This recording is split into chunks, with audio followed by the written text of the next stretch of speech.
Hi everyone, good morning. এখন প্রায় 6টা মতো বাজে। আমরা আজকে যাব খুবই একটা স্পেশাল জায়গায়, বড় মার কাছে, আমাদের বড় মার কাছে। এক্ষুনি শুভদীপ নিতে আসবে অ্যান্ড আমি, শুভ, প্রিন্সদা অ্যান্ড বৃষ্টিদি মিলে সবাই মিলে আমরা আজকে পুজো দিতে যাব।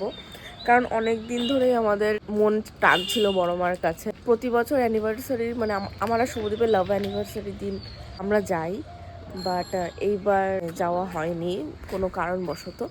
সো আজকে ফাইনালি যাব অ্যান্ড চলো ব্লগটাকে কন্টিনিউ করা যাক। আমার মুখটা পুরো পাফি হয়ে রয়েছে, বুঝতে পারছি, কারণ আমি কিছুক্ষণ আগে ঘুম থেকে উঠলাম। আমি যখন ঘুম থেকে উঠেছি তখন 4:45 বা 5টা বাজে। তখন মারাত্মক ঝড়, মারাত্মক বৃষ্টি, মানে বেরোনোর কোনো উপায়ই নেই।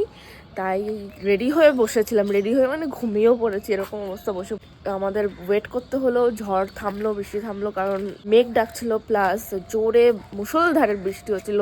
তো ওই সিচুয়েশানে ড্রাইভ করাটা রিস্কি হয়ে যায়।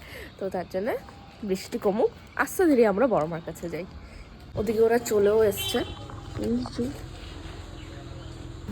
ব্যাস এবার আমরা বেরিয়ে পড়লাম নৈহাটির উদ্দেশ্যে।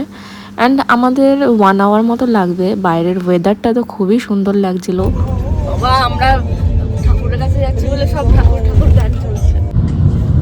পুরো বিয়ে করতে যাচ্ছে রোহিতদা। সবাই সেম বলছে,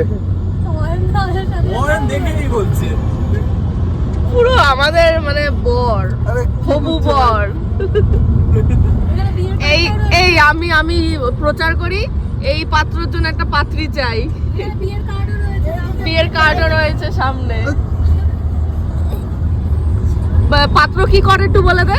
পাত্রর হাইট, পাত্রর পেশা সব বল। পাত্রর হাইট হলো যে 5 ফুট 7, ঠিক আছে।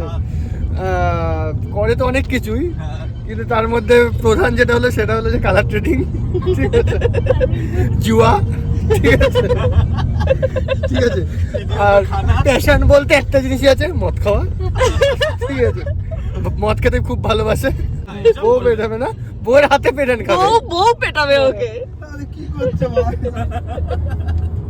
আমরা কি সুন্দর জোড়ায় জোড়ায়, আমরা এই যে কি সুন্দর জোড়ায় জোড়ায়।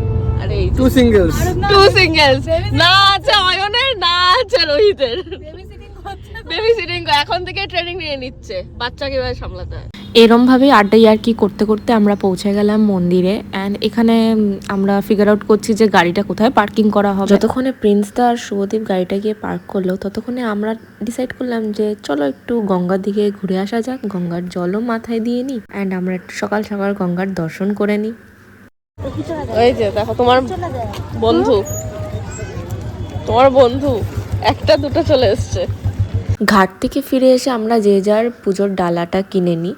আর এখানে আমরা সবাই কপালে বড়মা লেখাচ্ছিলাম এই আন্টিদের থেকে। সব মন্দিরে গেলেই আমার এই তিলক জিনিসটা খুব ভালো লাগে, তো আমি যেখানেই যাই কপালে তিলকটা থাকে।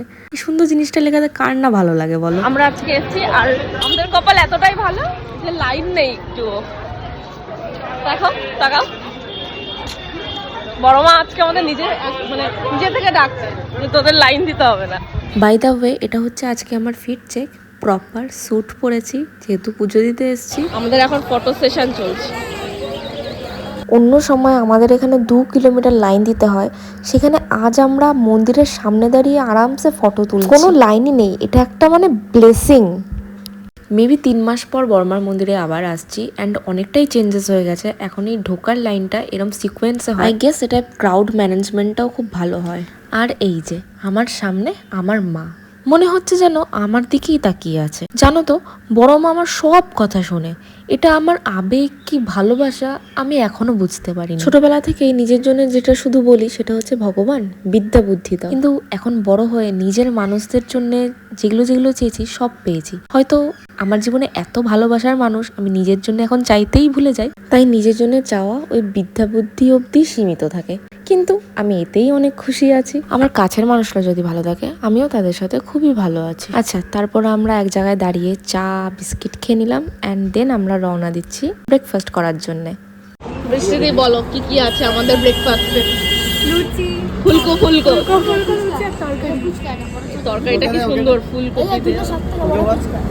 আসলে আমি যে লুচি মুচি খাই না, আমি হেলদি পারসন তো। তুই কি খাস? স্যান্ডউইচ, চিকেন তো আগে স্যান্ডউইচ, কি? French breakfast, English breakfast. বললাম না, ওই দেখো শেক শেক। সে কি ও খাইয়ে দিচ্ছে তুই সে। সকাল সকাল লুচি আর তরকারি খাওয়াটা আমার মনে হয় বাঙালিদের ন্যাশনাল ব্রেকফাস্ট। আর আমার তো বরাবরই এটা বড্ড প্রিয়। আমাকে যদি রোজ লুচি দেওয়া হয়, আমি রোজ লুচি খেতে রাজি। আর এখানে স্যারজি আমার দিকে এরকম তাকিয়ে আছে, কারণ ফার্স্ট বাইটটা আমি আজকে ওনাকে দিইনি তাই। বাট ওনার খাওয়ারের ফার্স্ট বাইটটা কিন্তু সবসময় আমারই থাকে। মাংসটা সাইড দিয়ে খাই, মাঝখানটা একবার গিয়ে নিচ্ছে। মাঝখানে বেশি চিজ থাকে। এদিকে ইকুয়ালিটিও নেই, আর ওদিকে যেখানে চিজের অংশটা বেশি সেটাই আমি খেয়ে নিই। কি বাজে গার্লফ্রেন্ড না আমি! Proud of my self of course. খাওয়া দাওয়ার পর আমরা এদিক ওদিক ঘুরতে ঘুরতে সোজা চলে যাই বেলুর। আবার বেলুর থেকে ফিরে চলে আসি অনির্বাণস বিরিয়ানিতে। আমরা না মানুষ না, আমরা পাখি। কারণ বেলুর মাঠ ঘুরে টুরে আমরা আবার চলে আসি সোদপুরে লাঞ্চ করতে। তো আমাদের অনেক দিনের ইচ্ছা ছিল ডিবাপি আর অনির্বাণসের ডিফারেন্সটা টেস্ট করার, যবে থেকে ওরা আলাদা হয়ে গেছে। খুবই ভালো লেগেছে আমার। বাট ডিবাপিটা আমি একটু বেশিই ভালোবাসি। বাট খুশির খবর, ওরা আবার এক হয়ে যাচ্ছে আমি শুনলাম। দেন শেষ পাতে মকটেল খেতে আমাদের পেট পুরোই ফুল। সো এভাবেই আমরা দিনটা কাটালাম। যদি তোমাদের ব্লগটা ভালো লেগে থাকে, লাইক, কমেন্ট অ্যান্ড সাবস্ক্রাইব করতে একদম ভুলবে না।